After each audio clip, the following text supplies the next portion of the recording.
Vicks presents the Matinee Theater, starring Victor Jory.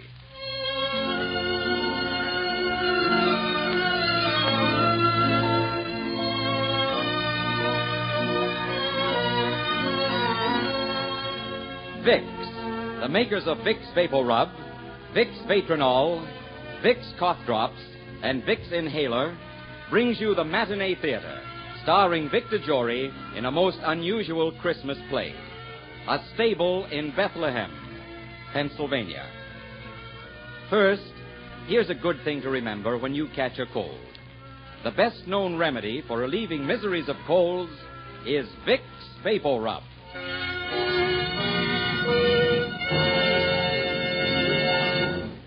Ladies and gentlemen, today from the stage of the Matinee Theater, Vicks invites you to enjoy a modern miracle play. A different kind of Christmas story with a special meaning for all of us.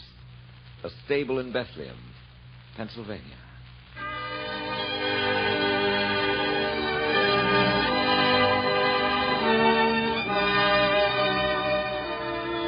It's Christmas Eve, and behind the window of an exclusive Fifth Avenue club, two elderly men look out on the world with jaundiced eyes. In the sumptuous lounge of the club, there are only these two tonight, trying to conceal their loneliness at this festive time with bickering and cynicism. Oh, these chimes. I suppose we'll have to listen to those chimes all evening, Gordon. Yes, Christmas. The commercialism and hypocrisy of the whole thing turns my stomach, Townsend. Oh, that's something we agree on. It's all so obvious. Think of all those millions of people out there wrapping presents. Why? Only because they feel obligated, or they're trying to bribe somebody. Take you all these years to learn that? And these Christmas cards. Nothing but assembly line sentiment. People buy a card, put it in an envelope, stick a stamp on it, and send it off saying, there, thank the Lord, he's taken care of. Christmas cards are a system whereby people remember to forget you. Greetings of the season. Yes. And when they get through sweeping out the tinsel and adding up their bills, they'll be back at each other's throats again. Look at these hollyhoods in the window. That Christmas tree with all its baubles. By George, I'm going to complain to the board of directors about this. Just needless expense. But I suppose I won't get anywhere. There's a prize collection of nitwits, our board of directors. No. Wait a minute, Gordon. Wait a minute. I resent that. I happen to be a member of that board. I apologize. I should have said they're all nitwits but one. Oh, thank you. And that one's a fool. Huh? Now, look here, Gordon. All right. You know, Townsend, I'll make you a wager. What's that? I'll bet not 1 in 50 people down there in the street knows the story of Christmas, of Bethlehem, the shepherd. Oh, they know the story, all right. The strange thing about it is that they believe it. You're right. The miracle of Bethlehem is a myth. Are you sure of that, sir? Huh? What's that? Who are you? You're new here, aren't you? Yes, I am. Oh, I see. A substitute, eh? I suppose because some of the staff are home trimming their Christmas trees, celebrating. We don't matter, of course. We just pay our dues. I'm here to serve you, gentlemen. And probably getting time and a half because it's Christmas Eve. Well, we want 2 hot toddies. That's the only real thing about Christmas, the club's toddies. Yes, sir. And hot means hot, not lukewarm. Wait. Tell me something. Yes, sir. What did you mean just a moment ago when you said to me, are you sure of that? Well, sir, you said the story of Christmas, of Bethlehem, and the shepherds was a myth. Yes, I said that. What about it? I'm sorry, sir. I must disagree with you. What do you mean by that? Well, sir, you see, the story of Christmas is true. I know that for a fact. It happened again only a year ago. Oh, stop talking in circles, man. Explain yourself. Just what are you driving at? The eternal story of Christmas, sir. It happened to real people. I heard about it from someone I know. Heard about it? From whom? Well, let's say he was a friend. He drove a truck carrying freight from here to Pittsburgh. 2 or 3 of them traveled together, as you might say, in caravans. An ingenious beginning. Caravans of trucks, is it? Like camels in biblical days, eh? You might say so. All right. Go on with your story. It was last Christmas Eve, just a year ago tonight, gentlemen.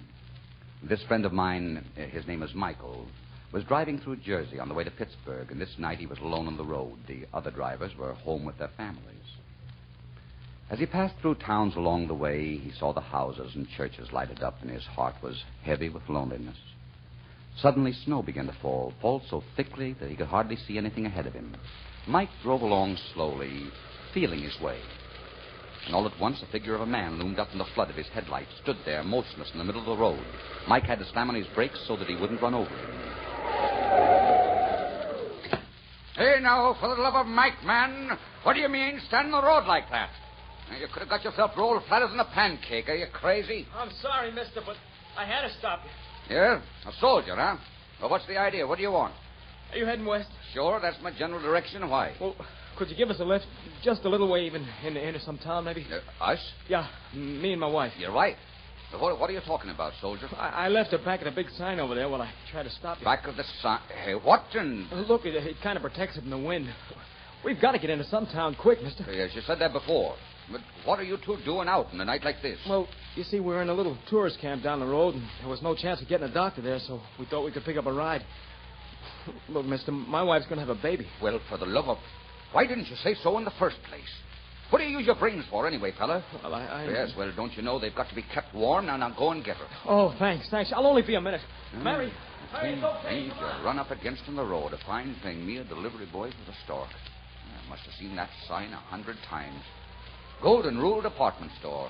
Our slogan is, do unto others as you'd have others do unto you. Well, they couldn't have picked a better sign.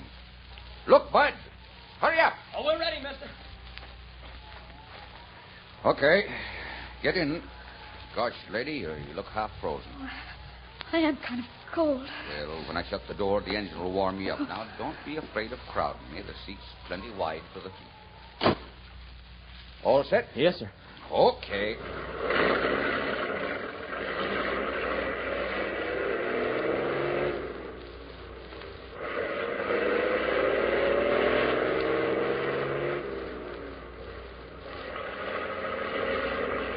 We'll find some place in the road and stop for some hot coffee.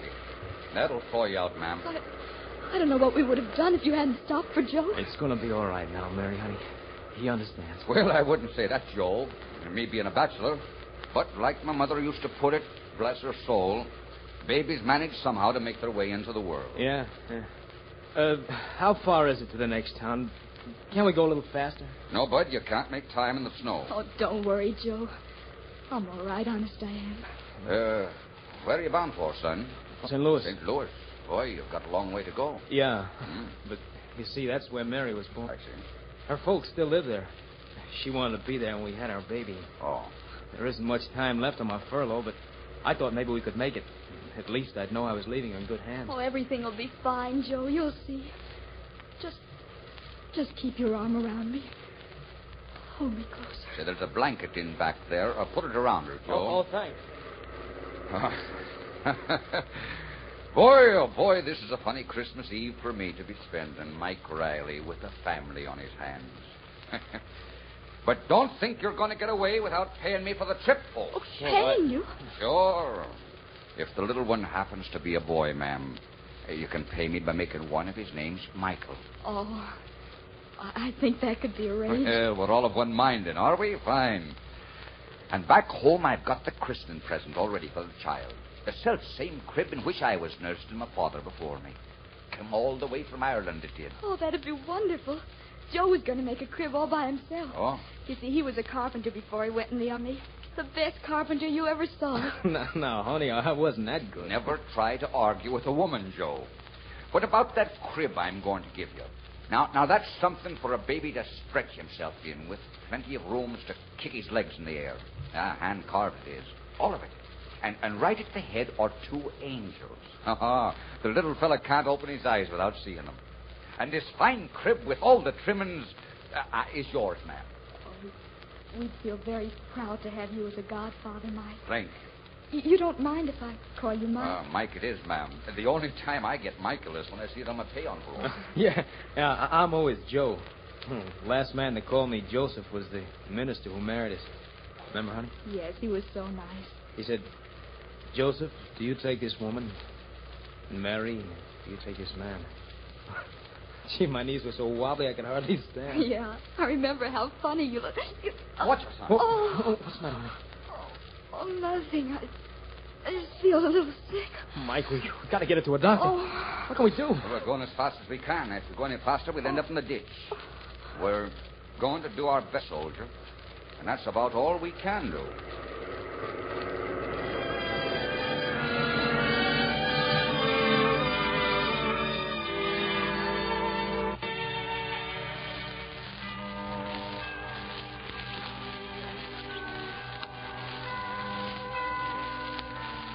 Well, what's the rest of your story? Why did you stop? I just thought you might want your hot toddies, sir. Well, never mind the tutties. You go on. Yes, go on, Joseph. Joseph, the carpenter, and his wife, Mary. I must admit the first part of your story has a very ingenious parallel. But where do we go from here? Well, the storm got worse and worse. And the truck staggered on through the blizzard. It was a night that never seemed to end. Joe and Mary held on to each other desperately, like two frightened children. Mike was groping for words to help them. It wasn't easy.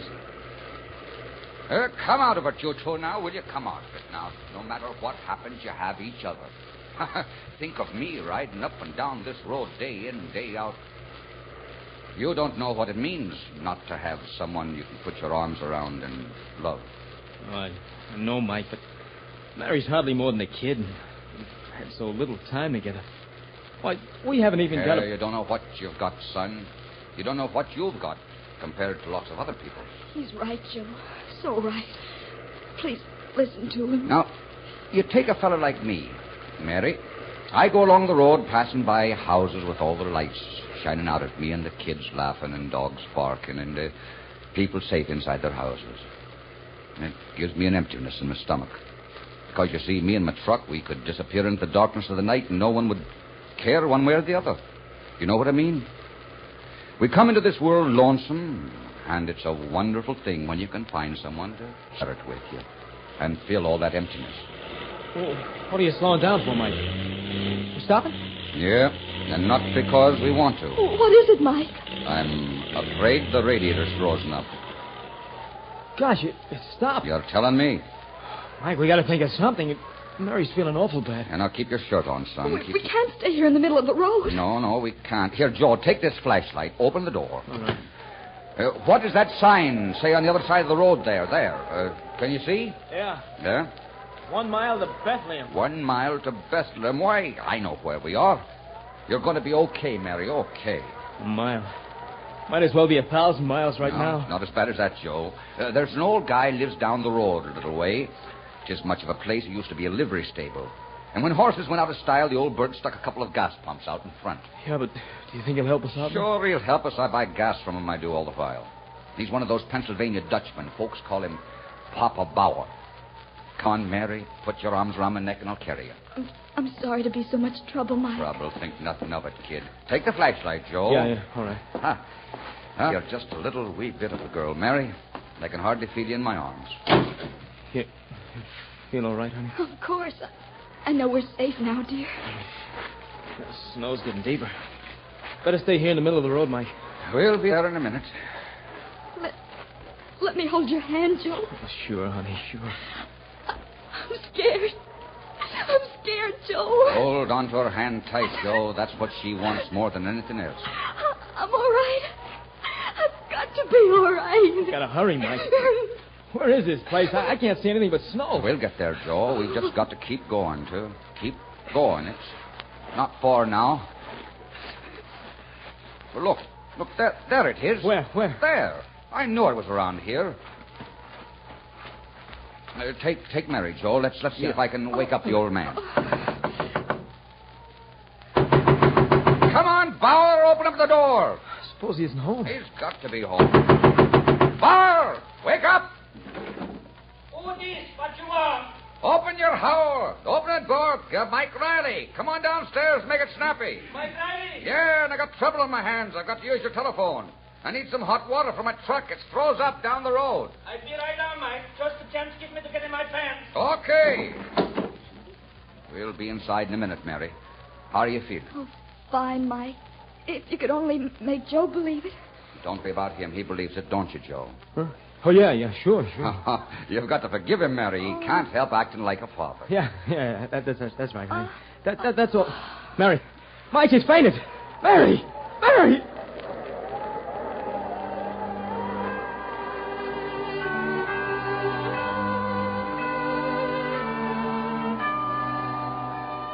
Well, they waited a few minutes. Joe and Mike and Mary. Minutes that seemed like hours. Papa Bauer finally came down and let them in. And there they were, Mary and Joseph and Mike Riley, in a stable near Bethlehem, Pennsylvania. That's pretty good. Mary and Joseph and Mike Riley. Yeah, but what about the shepherds and the wise men? Oh, they came. And there was a star, too. Oh, come now. Would you like me to finish, Jim? By all means. I wouldn't miss this for the world. No, right. Go on. Well, Mike and Papa Bauer started calling up doctors for Mary. But it was Christmas Eve. And it didn't seem any of them were at home. They must have tried about 20 doctors, going right down the list. But all they got were maids who said they'd try and find Dr. So-and-so and tell him about it. They were getting desperate. Mary and Joe were upstairs in Papa Bauer's room, and they all knew Mary's baby would be born. This one's out, too. My. What do you have to do to get a doctor around here, anyway? Well, Mike, it's, Christmas Eve. Yeah, well, look, you keep on the phone, Bauer. I'm going upstairs. Let me know if you have any luck. I keep Mike down.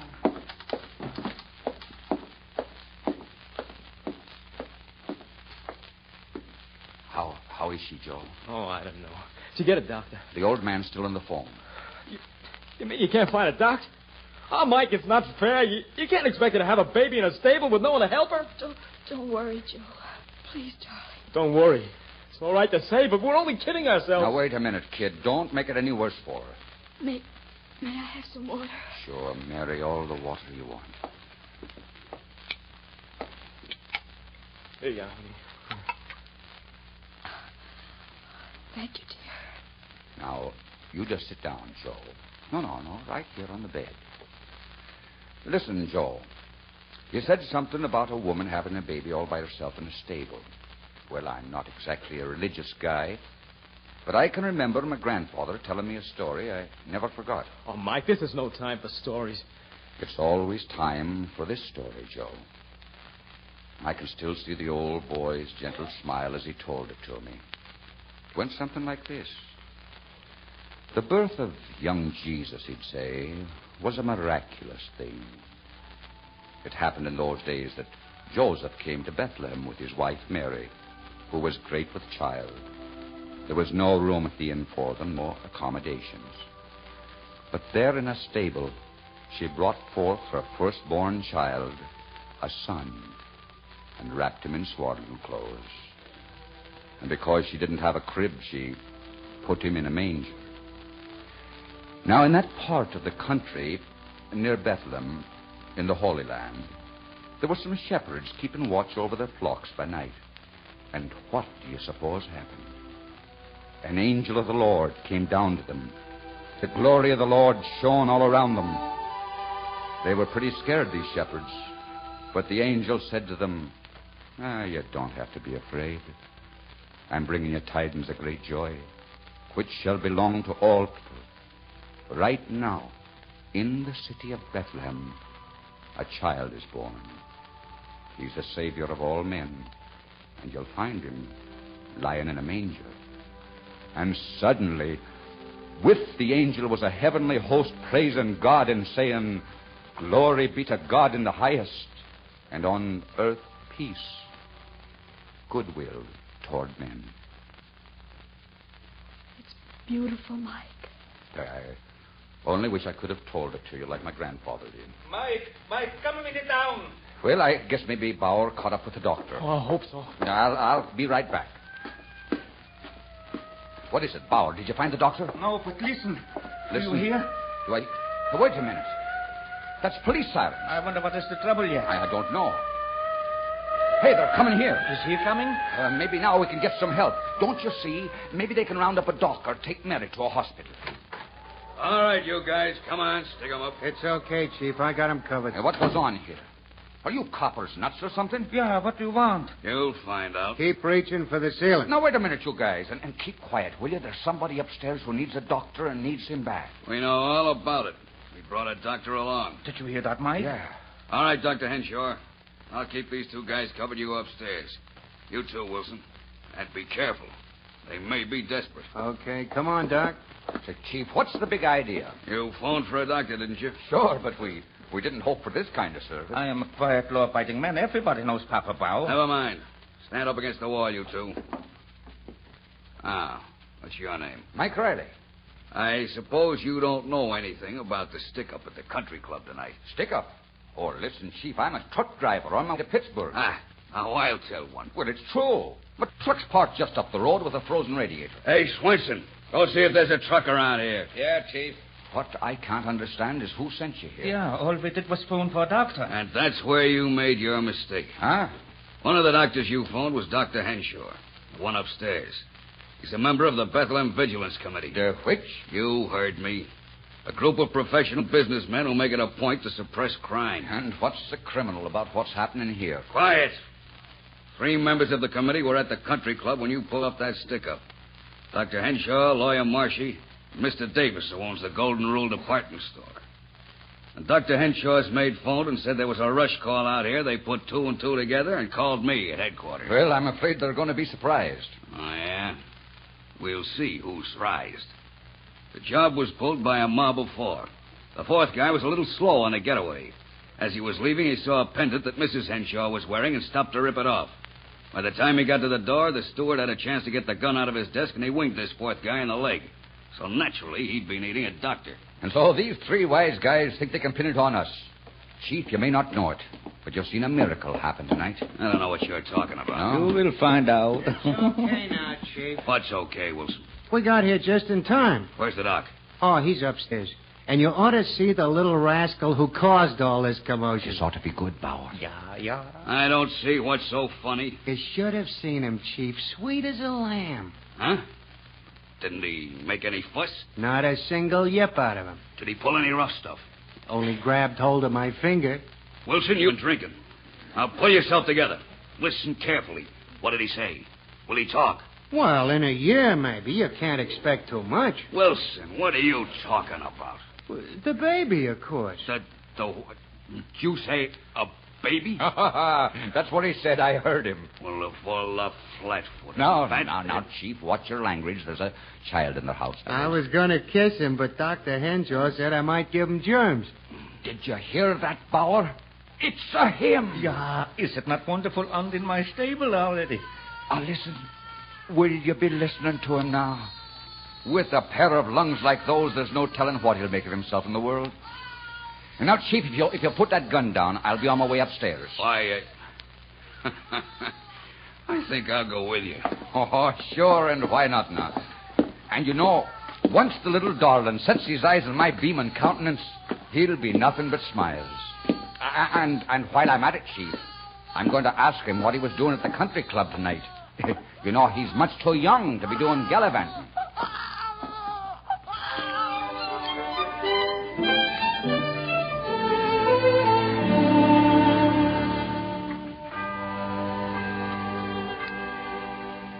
So you see, gentlemen, there was Mary, Joseph, and the baby in that stable in Bethlehem, Pennsylvania. There were the doctor, the lawyer, and the merchant, 3 very wise and good men. And though they'd made quite a mistake, the police were there, too. Shepherds of the law, you might call them. In many ways, it was like the story of that other Bethlehem. And as I said before, there was even a star. A star? Oh, yes. Remember I said the policeman was trailing a stolen pendant? Yes. Well, that pendant was a star sapphire. And that's what the wise men and the shepherds were looking for when they arrived at Papa Bauer's stable. Well, star sapphire. Think of that. And did these wise men of yours bring gifts? Yes, sir. The merchant, Mr. Davis, brought clothes for the baby from his store, dressed him fine and warm. And the doctor gave Mary and Joe a big Christmas dinner, brought it all the way out to Papa Bauer's. Mike was there and half the police force. What about the lawyer? Oh, he did his part. He made all the arrangements for Mary and the baby to go to her folks in St. Louis in real style. What do you think of that? What do I think of it? I think it's one of the most heartwarming stories I ever heard. I think it calls for a drink. Right, and you must join us, waiter. What do you say to some hot Christmas toddies? You're very kind, sir, but I must ask you to excuse me. Nonsense. Your story has turned what promised to be a long, dreary evening into a most enjoyable one. An evening I shall never forget. Hey, Gordon? I should say so. This is the first Christmas Eve in years that I haven't felt, Lonely is the word you're looking for, Gordon. Yes, that's it. Lonely. If I may say so, gentlemen, there's never any need for loneliness, and especially at Christmas time. There's a cure for loneliness, and it's very simple. All you have to do is to find someone who is poor and unhappy, and bring them the warmth of charity and understanding. Now, if you'll excuse me, I have to attend to my duties. You know, Townsend, there's something strange about that fellow. Yes, but I did enjoy his story. Townsend, maybe there's more to Christmas than we thought. Possibly we've built a shell around us, a shell through which the good things, the kind things can't get through. Yes, and it took a waiter to show it to us.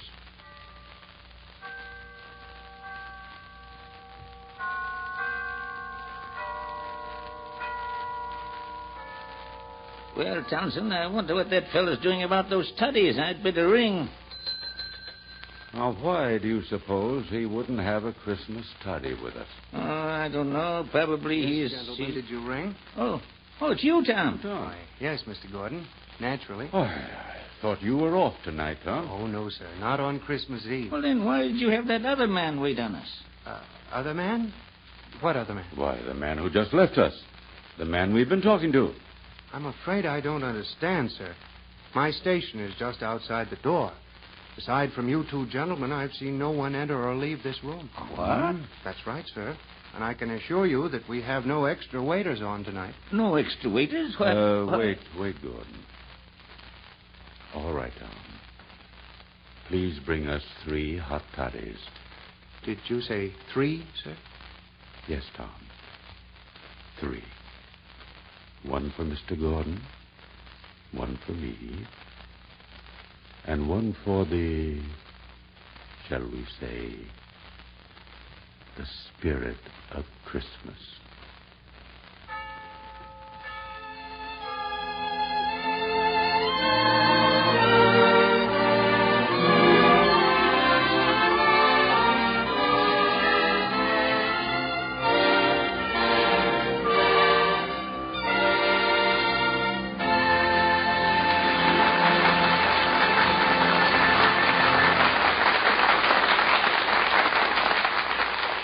This is Victor Jory, friends. I do hope you've enjoyed our Christmas play. And you know this Christmas is unusual because Americans will observe Christmas this year in many, many parts of the world in many different ways. Yes, in many different ways. As one small voice in the never-to-be-still spirit of Christmas, I want to express you the deep and sincere holiday wishes of all of us who bring you Vic's Matinee Theater. Our producers, our cast, our director, our writers, and our technical men, Mr. Warno and his orchestra, and our sponsor, Vic's. To you, our audience, we say thanks for your many expressions of appreciation for our efforts, the knowledge that you're enjoying our productions, and to your relatives in the service of our country who can't be with you tomorrow, well, God bless them and bring them back safely for another Christmas. Thank you, and a very Merry Christmas.